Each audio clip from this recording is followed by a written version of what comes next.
I neglected to invite you to meet our new members after worship today in the parlor for a time of reception and fellowship, so I hope you will do that. We turn our attention to the gospel reading that is given for this Sunday after Pentecost. Actually, we conclude today this whole series of material that is in Luke and not found in Mark and other places. This last parable from Luke 18, beginning with verse 9. He also told this parable to some who trusted in themselves that they were righteous and regarded others with contempt.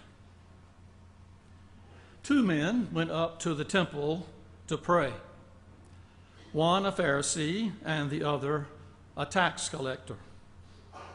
The Pharisee, standing by himself, was praying thus: God, I thank you that I am not like other people, thieves, rogues, adulterers, or even like this tax collector.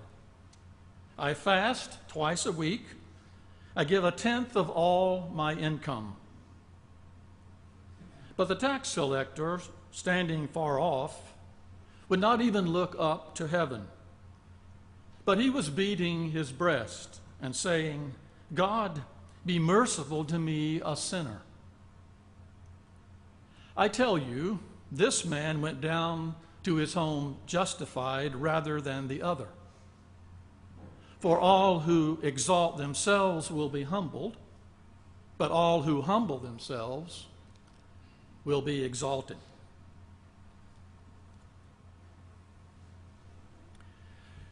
You know, it's outrageous when you think about it. We've been taught to see things a certain way, maybe even one way, and he has another view of what is right in front of our face. We're pretty sure of ourselves, and yet the truth can be something quite different. That ever happened to you? You've drawn your conclusions. You've looked at what's in front of your face. You've made up your mind. You understand reality. You know how important it is to see things as they should be seen in this world, how important it is that all of us see things that way. It's clear as black and white. There was a Presbyterian colleague several years ago who worked with Moravians here in the shared writing and publishing of a lot of our Sunday school curriculum. Back then, our Moravian church worked ecumenically with a number of other denominations on various publishing projects. This lady served as a director of Christian education in a church in South Carolina then, and she drove a bright red 1969 Volkswagen Beetle, which pleased me. Well, on one occasion there were meetings here in Winston-Salem, and she arrived late, and everyone noticed this rather large dent in the front hood of her VW. And when she was asked what happened, she laughed, and she said that folks wouldn't believe how that dent got in her Volkswagen. It seems that in the small town where she lived, about once a year there was a traveling circus that came to town.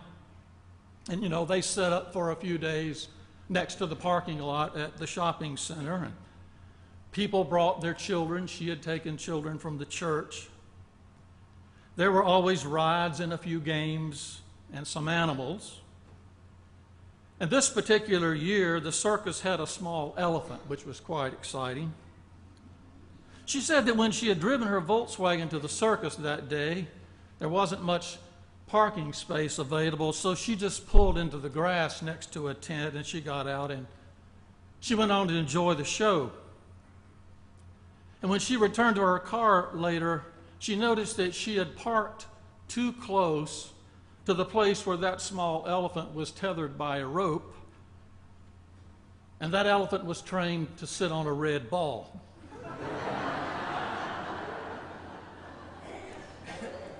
And so when she returned to her shock, there was this dent in the car, and she said the circus owner was quite apologetic, and the dent didn't really keep her from driving the car, so she came on to Winston-Salem for the meetings. But that's not all of the story. Because on her way to Winston-Salem, just north of Charlotte, she drove up on a wreck on the interstate highway, and the wreck had evidently just happened. And as she approached, she saw that the people involved were getting out of the cars, and no one seemed to be injured, or not much damage was done, but she could just vision, as many of you can, what that backup north of Charlotte was going to look like on the interstate. So she made a quick decision to pull into the grass of the median and pull around the wreck and continue on her way.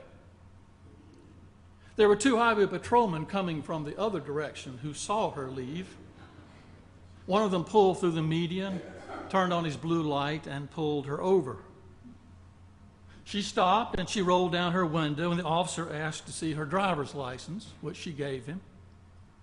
And when she asked him what was going on, he told her that he had seen her leaving the scene of an accident in which she had obviously been involved. She told him that she had not been involved in the accident, and he pointed to the hood of the Volkswagen, noting that large round dent. And she said, "Oh, officer, you don't understand. I know what it looks like, but I wasn't in the wreck. You see, an elephant sat on my car."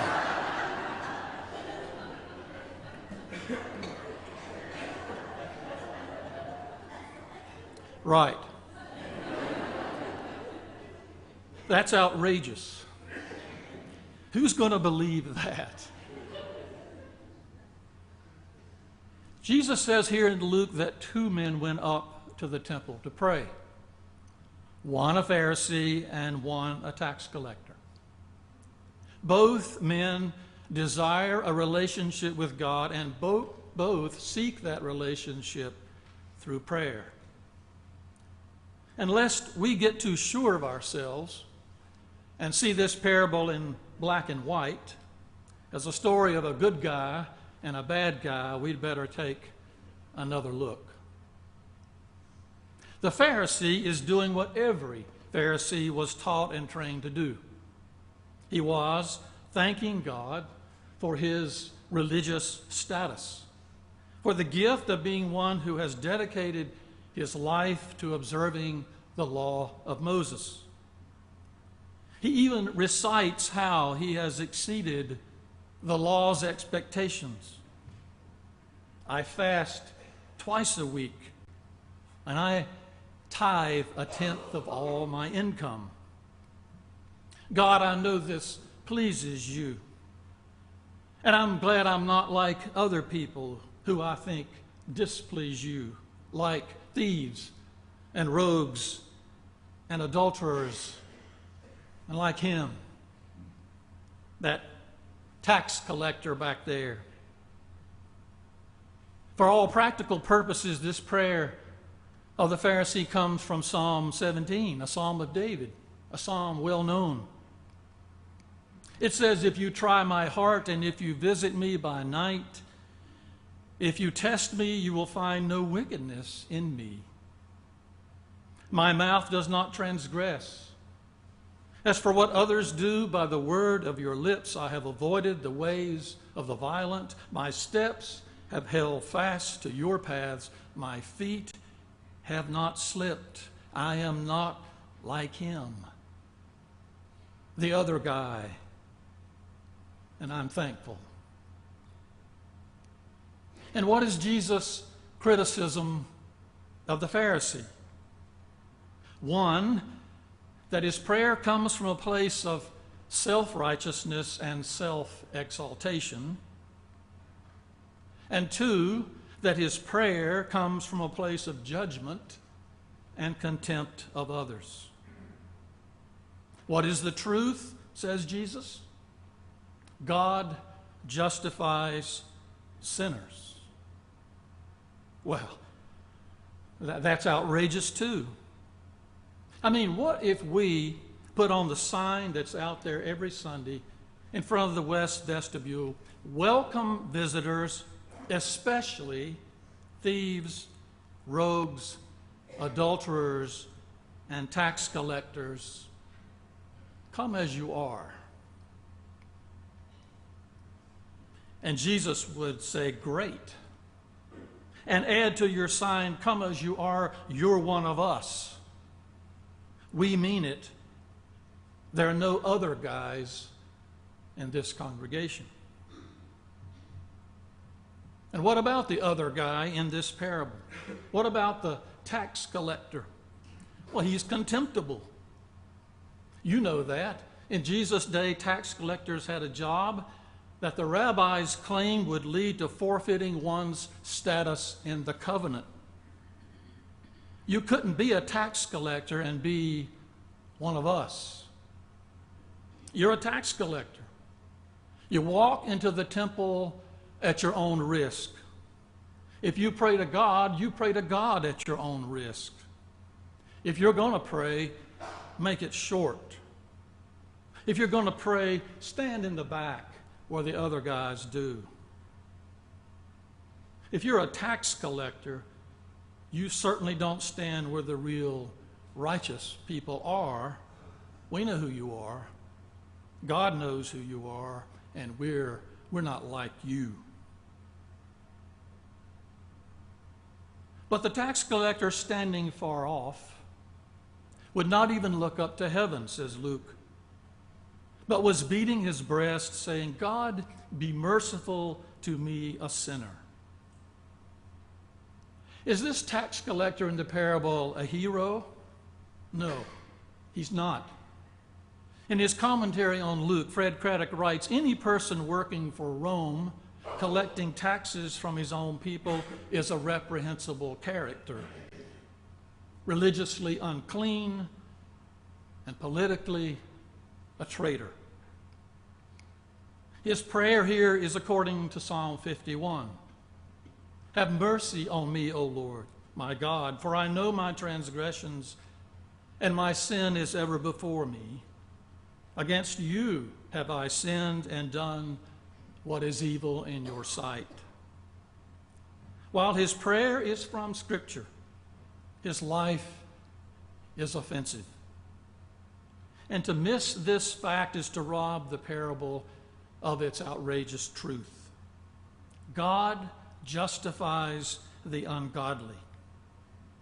A truth which can be blurred by popular caricatures which present the Pharisee as a hollow hypocrite and the tax collector as some generous Joe the bartender or Goldie the good-hearted hooker who are to be admired for their rejection of organized religion. Craddock says cheap stories that play on these themes do not understand that God justifies sinners who confess and rely on grace. The Pharisee trusts in himself. The tax collector trusts God, and that is the difference.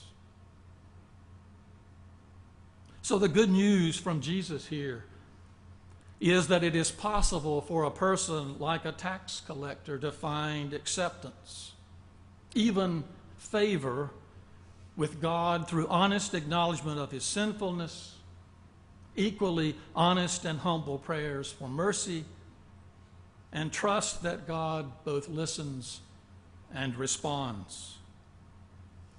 The result of this genuine act of piety, says Luke, is that the man went home justified. And the one who regarded himself superior and not needful of the mercy and forgiveness of God did not. The passage ends with the words, for all who exalt themselves will be humbled, but all who humble themselves will be exalted.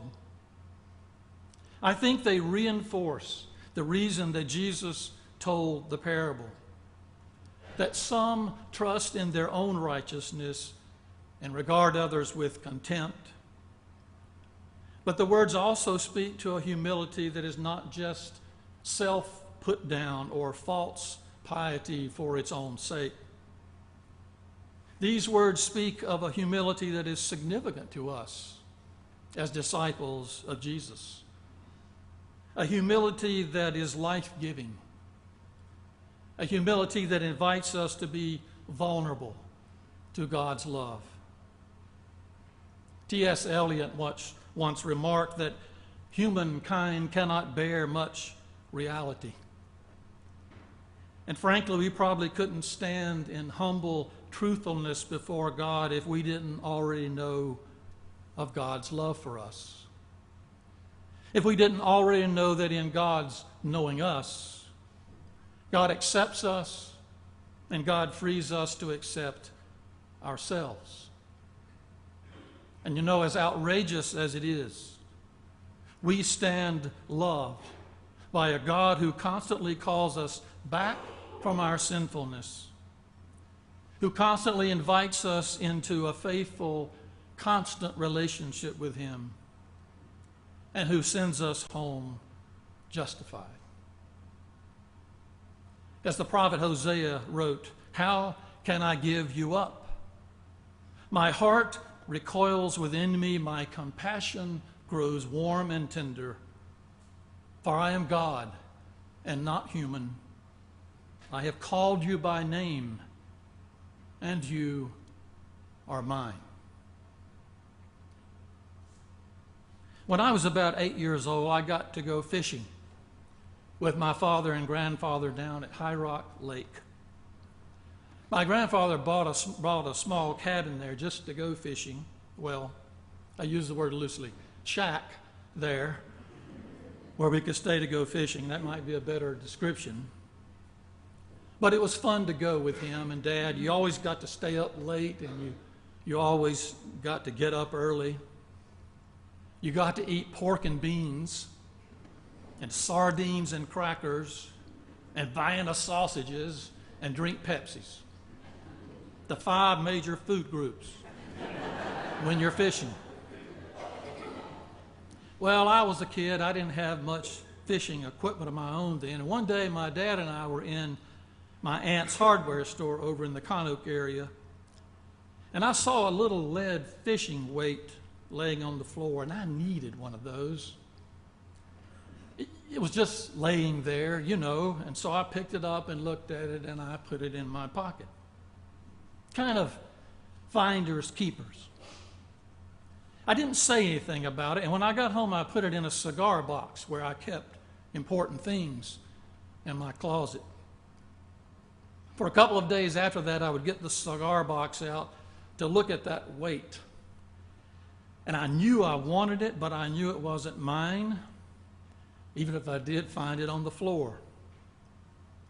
So I finally got up enough courage to tell my dad that I brought it home from Aunt Bert's store. I remember that he asked me what I wanted to do. Well, I wanted to keep it. But I didn't want to feel like or be like a person who kept it.